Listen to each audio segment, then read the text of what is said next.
When we ask what it takes to change millions of lives, we usually think of money or power, right? But today, we're going to look at a story that completely flips that idea on its head. It's about a legacy built not with wealth, but with a quiet, unstoppable promise. Take a good look at this number, 2 million. Just let that sink in for a moment. This isn't a bank balance or a social media follower count. Nope. It represents something far, far more valuable, something you just can't buy. That's right, 2 million books. An entire library of knowledge and imagination, all brought together by just one single person, and then given away completely free to anyone who wanted to read. So, who do you think could build a library of millions? You're probably picturing a billionaire philanthropist or maybe a huge government project. But you'd be wrong. This is the story of how one person's quiet dream became a massive reality for an entire community. See, this incredible library isn't in some major city with tons of funding. It's in a small town deep in rural Karnataka, built from the ground up by one individual who saw a need and just decided to fill it himself. So what on earth would drive someone to do this? Well, it wasn't for fame, and it definitely wasn't for fortune. It all started with a simple promise a teacher made to his students. This is K.V. Shankar Gowda.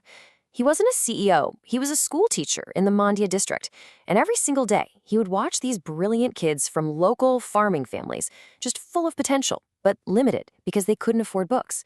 He saw it as more than just a lack of resources, it was a barrier to their dreams, and he decided he was going to be the one to tear it down. This was the simple, powerful belief that fueled his entire mission. For him, education wasn't some commodity to be bought and sold. It was a fundamental human right. Plain and simple. So how in the world do you even begin to collect 2 million books? It didn't happen overnight with a big check or a government grant. It was a slow, steady, and incredibly passionate process that was built over decades. It all started so small, with just a few books that he bought with his own teaching salary. Pretty soon, his friends and neighbors started adding their old books to the pile. As word spread, boxes began arriving from all over Karnataka.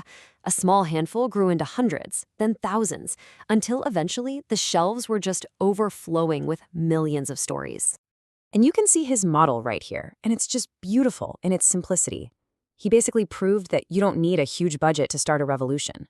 You just start with what you have, you trust in the generosity of your community, you treat every single donation with care, and, this is the most important part, you share everything freely.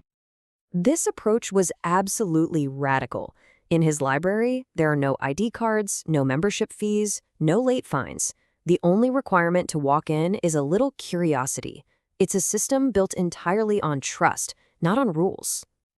So this library quickly became so much more than just a building full of books. It actually evolved into the beating heart of the community, a true ecosystem of hope. And the impact just rippled through the entire community. Students who could never afford expensive guides were suddenly acing competitive exams. Farmers were discovering new agricultural techniques, and crucially, the library became a safe haven for rare local manuscripts, preserving the region's culture for generations to come. It was never just about reading, you see, it was about opportunity.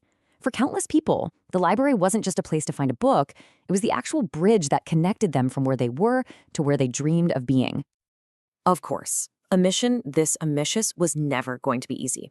He was constantly battling leaky roofs during the monsoon season, termites threatening these paper treasures, and a perpetual shortage of funds.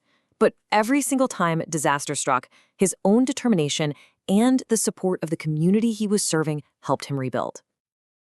When you step back, you realize this isn't just one man's story in Karnataka. It's a really powerful lesson for all of us about the simple but totally transformative power of sharing. Shankar Gowda's life's work is really the ultimate example of a community library. It's this profound reminder that real change doesn't always have to come from the top down. Any of us can create these kinds of spaces to lift up an entire community. And this quote from the man himself just says it all, doesn't it? For him, a book's value isn't in owning it. It's in the journey it takes and the minds it opens along the way. A book gathering dust is a tragedy, but a book being passed from hand to hand, well, that's magic. His story proves that one person's passion, when it's shared freely, can absolutely change the world. It leaves all of us with a question to think about.